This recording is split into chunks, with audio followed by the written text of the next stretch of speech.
Hey guys, what's up? This is Bret. Welcome to this week's Friday on the Turntable. Today is April 5th, 2013. And in lieu of my normal feature where I talk about an album from the past, I decided to feature an album that just came out just on March 19th. We're starting to get a nice influx of new releases by just some great bands, and I thought I'd take this time to feature one of them. A band that I've been following since the beginning of their career, and this year they're celebrating their 20th anniversary. This is Low, and this is their new record, their 10th album. This is The Invisible Way, put out on Sub Pop. This is their 4th record on Sub Pop. Now, like I said, I've been with this band since their debut album came out in 1994. A friend of mine and my brothers turned us on to them back then, and this was their first release, Low, I Could Live in Hope, on Vernon Yard Records, which was a subsidiary of Virgin Records. You can see my copy there. I'll take it out of the case so you can see. Signed right there. This is a real breathtaking album. It's not only is it one of the best albums of the 1990s, but it's also their debut, and it's one of the best debut albums ever. I mean, it's a phenomenal record. The opening track on it, Words, is just truly probably my favorite song of theirs, and this still to this day remains my favorite release by them. Now, the band has evolved, their sound has evolved over the years, which we'll talk about in a little bit. But and they put out just a string of just really solid albums. So 20-year career, 10 albums. That's one album every 2 years. That's pretty prolific in these times. So The Invisible Way, like I said, put out on Sub Pop. Their last album preceded this one was called Come On, which you can see back behind me there. That one came out in 2011.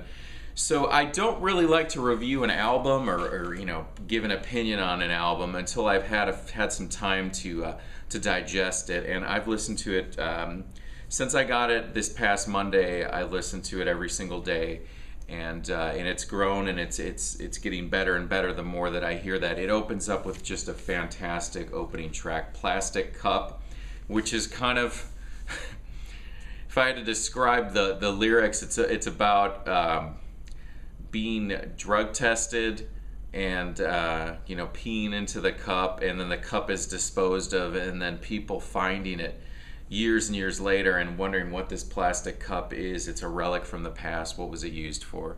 Anyways, that's just a general little synopsis of that. But it's my favorite track on the album, and it opens it up. So it opens it up with a bang. Now, normally on Low's albums, there's a dominant vocal between Alan Sparhawk.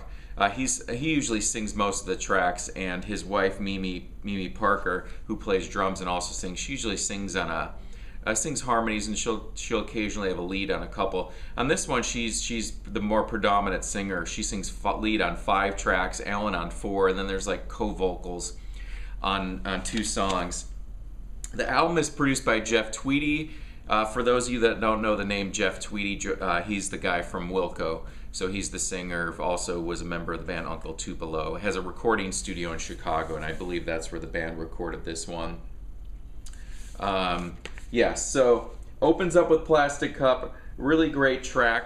Nothing struck me as on the same level as the opening, or as the Try to Sleep from this song. That was just a monster to me, that song. And then the video for that one was just also pretty intense. But with Uncle Jesse from Full House in the video. There's a lot of piano on this album, and great songwriting as always. An interesting little note on this album is when I was just before I even listened to it, I was looking at the titles of the songs, and one thing struck me as the last song on side 1. I don't know if you can see it; it's pretty faint, but the name Clarence White really hit me when I saw that. Not sure if it's intended to be the same person as Clarence White, who was a member of the Byrds. He was a guitar player and a friend of Graham Parsons, and And there was a sad story after a gig. He and his brother were loading their equipment back out of their car, and I think it was in front of their house. And a drunk driver came by and struck and killed him right as he was unloading his gear right in front of his house. And sorry, cat run. And so it was a pretty sad story. And just 2 months later, Graham Parsons passed away. But one of I think the very last song he wrote, which was called "In My Hour of Darkness," there's a verse in there that's specifically about Clarence White. So I don't know if that was the intention of the band. I kind of think it was. But really interesting little to note that. And that's actually one of my favorite songs in the album. Let me show you the vinyl here while I got you guys. Kind of reminded me of the Little Prince for some reason. The artwork on this, if you remember the French. Little Prince. And there's the label, those custom labels on that one. They have a bass player, Steve Garrington. They've been through a few bass players throughout their career, and he plays some keyboards on this album as well. It's really nice packaging on this one. The vinyl comes with a download of the full album. Let me see what else I made some notes. Other favorite tracks, Just Make It Stop, which is interesting. A point that I wanted to bring up.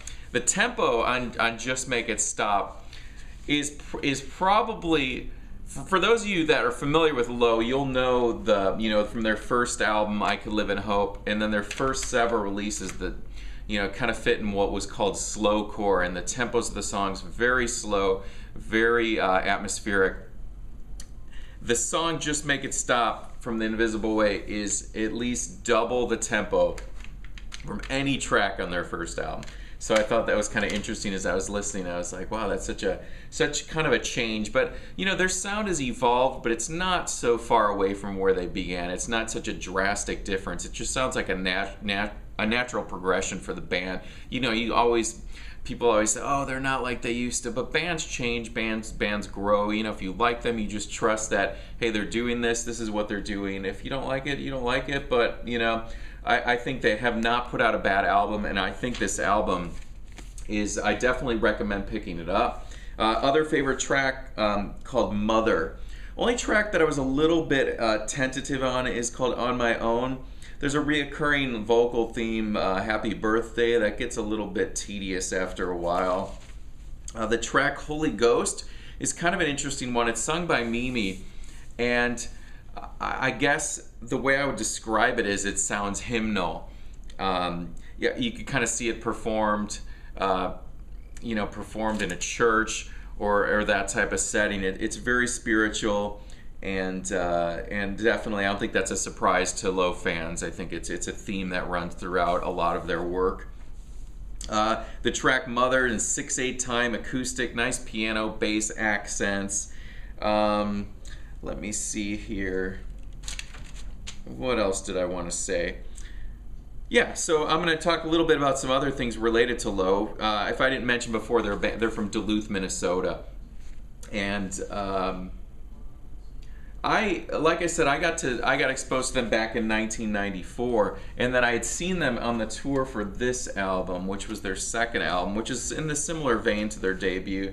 This is Long Division, and just really stellar artwork on that one with just the soul light bulb, and then the Long Division with the Long Division sign. This is a reissue on Plain Recordings. I'm not sure if this was even put out on vinyl and it's in its original release. I don't think I Could Live in Hope was. I think that's only available as a reissue.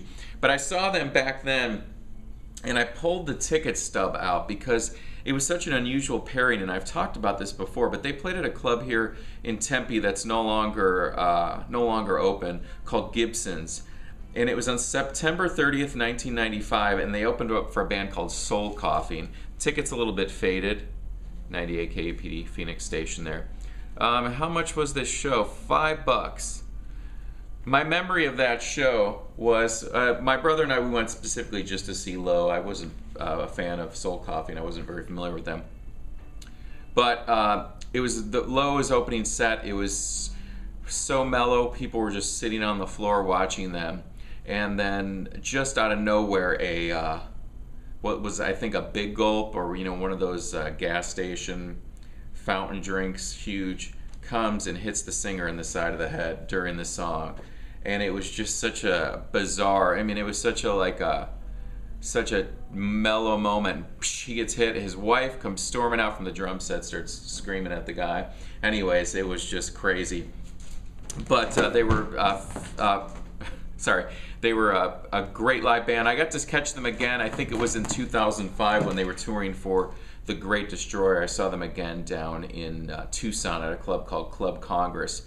It was right up against the stage. Excellent band.